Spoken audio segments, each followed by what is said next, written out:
Welcome to the channel and welcome to the second video I'm doing on the Age of Sigmar Tempest of Souls.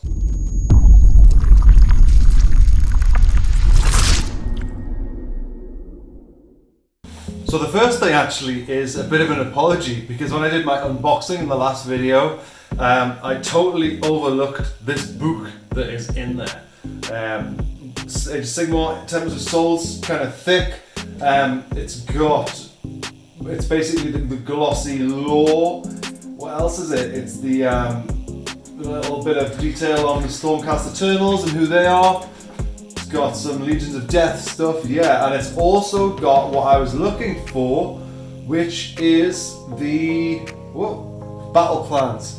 So basically the little missions that will teach us how to play little by little. So the first thing I'm going to do is I'm going to go ahead and build some models. I'm going to snip them out of sprues, put them together. I'll just do a little bit on that and then we'll get into the actual gameplay. So if you're looking to get into this for the first time, what I'd recommend you do actually is what I've done with the 40k ones as well, is basically look for the first mission that you're going to be playing and see what models you need for it. So here we are, Battle Plan 1, Surrounded, and we have 1 Sequitor Prime and 4 bladewraith stalkers. So just to prevent me doing loads and loads of building of everything all in one go, I'm just going to go ahead and start building them. Just so we know what we're building, we've got those info cards that we had a look at in the unboxing video, bladewraith stalkers. Some of them are just one-sided, some of them are two-sided. Yeah, so it's the kind of long-nosed, I mean they're almost like horsey looking, those noses, aren't they? Or like sheep's skulls. Interesting. Are they like sheep's ghosts with glaives? Can't unsee that now. Right, so we've got some of them, and we've also got the good guys.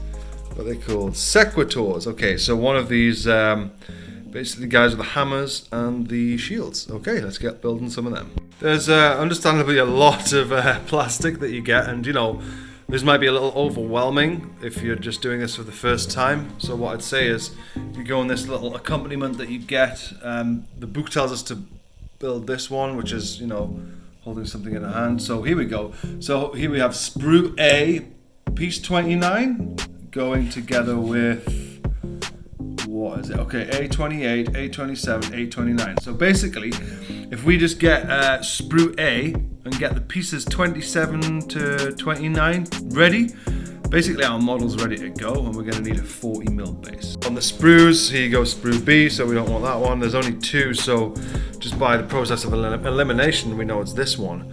And now we have a little fun game of where is 27? I see 29 here, 28, 27's probably nearby. There it is. Okay, so cool. This entire model is just encapsulated in this little area. For building models, I really recommend getting some snips like this. You can see on that sort of profile, it's like one side's flat and one side has the kind of bitey bit. So what we're going to do, is we're going to get our sprue that we've already identified, and there's the model we want. And what you want to do is actually put the flat side on the bit of the model that we're going to keep. So let the angled side go on the sprue, and then basically you get very flat, very clean snips. You can use Stanley knives. When I was a kid, just starting out, I just used Stanley knives, and you know, to be honest, it wasn't the end of the world. But I would recommend getting some of these little snips from Citadel, or there's probably cheaper alternatives as well, to be honest. What I'll do now actually is just go ahead and show you how I would snip this entire single piece out. It's only a few snips. You might sometimes snip off bits you don't want to snip off, and you've got to glue things together again. That's not the end of the world. Could be a lot worse. Just means you're going to be a little longer waiting to get into the fray. So here we've got a cloak. A lot of people, sort of very serious modelers and things like that, they actually file their I can't remember what they're called, mold lines, I think, or where they've snipped. Recommend doing that if you've got the patience for that. If you just want to get into the combat, then honestly, you're fine like this. So looking at the instructions, you've got the head and basically like the back piece. So that's the back piece and that's the head. You'll find that they probably make the grooves fit very well in one particular position. So she's going to be looking that way, or he's going to be looking that way. So okay, there you go. So that's how it fits. And they've made these so they slot together very easily as well, which is fantastic. Back in the day, these would have been in like 30 pieces and metal potentially, and they would have just fallen apart loads. But now look at this, we can pretty much get into the battle. Like that's ready to be used, isn't it? Like that's cool. So let's find the 40mm base. So the bases, I mean, I always found it annoying that the base size wasn't already written on them. You can usually find out by the process of elimination what stuff is, but I mean, it never used to be written on them. 1999. Wow, that's how long these bases have been around for. I imagine it might be the design of these bases might be older than some viewers. Would not be surprised. Wow, you get loads of bases, don't you, for all the models? I mean, that's cool. So, I mean, I'm just going to assume that we go on one of these. So, here we are. I think they're hexagonal shape, yeah. So we'll slot one on there. And there we go. Our first model is ready for our first battle. And what did that take? Like 4 or 5 minutes or something to get? So yeah, on to the next ones. On to the bladewraith stalkers now. And if you look at the numbers here and the letters, looks like these are all from spruce C. So if we look for the, it's often on the corners like that, or a big tab. Can't see it anywhere. So I think, do you know what? I can't see where it is, but I'm assuming it's this one. Yeah, I can see some of the actual models there. Okay, cool. So chuck that one away. I actually literally chucked that, which I probably shouldn't do. And we've got C1, 2, 3, 4, 5, 6, 7, 8, 9, 10. And then we end up with 10 of these. Oh, sorry, 5 of these.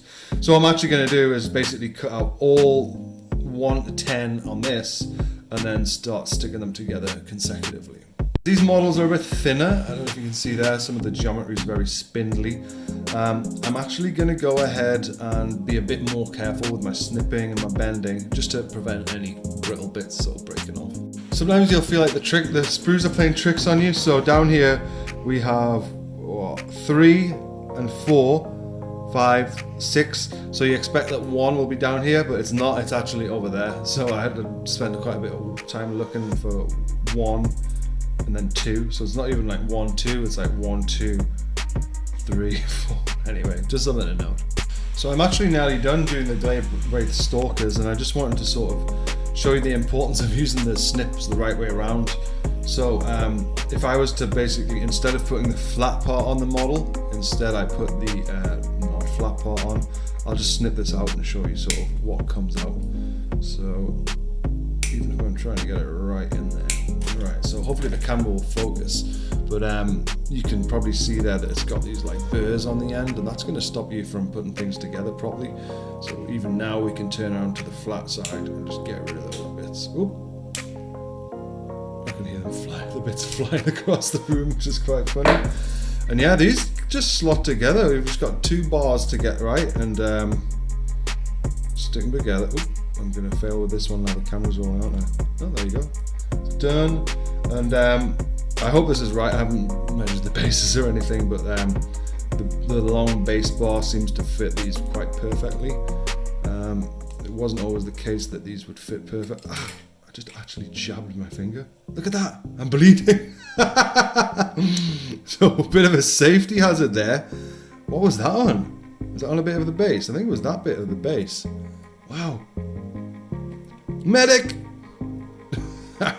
So just really proving the evil of these models, these bladewraith stalkers. They've actually already got first blood on me. Wow. So here they are. Let's put them down. And what I'm actually going to do is put these models in my model cabinet so you can actually see how they size up compared to Space Marines and things like that. So here we see the Stormcast Eternal and the bladewraith next to a Tyranid. They're called Termagants, Hormagants, I always get them mixed up, and also some Primaris Space Marines. You can see that the Stormcast Eternal is actually a bit taller than Primaris Marines. They're pretty big models actually. I thought they were just going to be Primaris size, but no, they're actually slightly bigger. Here's a normal human for comparison. Yeah, that's how big they are. So given that we've now built these models enough for our first mission, I'm basically going to go ahead and do the next video will be actually getting into how to play, rather than this being like a building and playing video. I feel like it's going to be worth splitting it across two. So the next video in this little series will be basically the first very starting mission in the box set on how to play Age of Sigmar. I hope you've enjoyed this. Thank you for watching and take care of yourselves.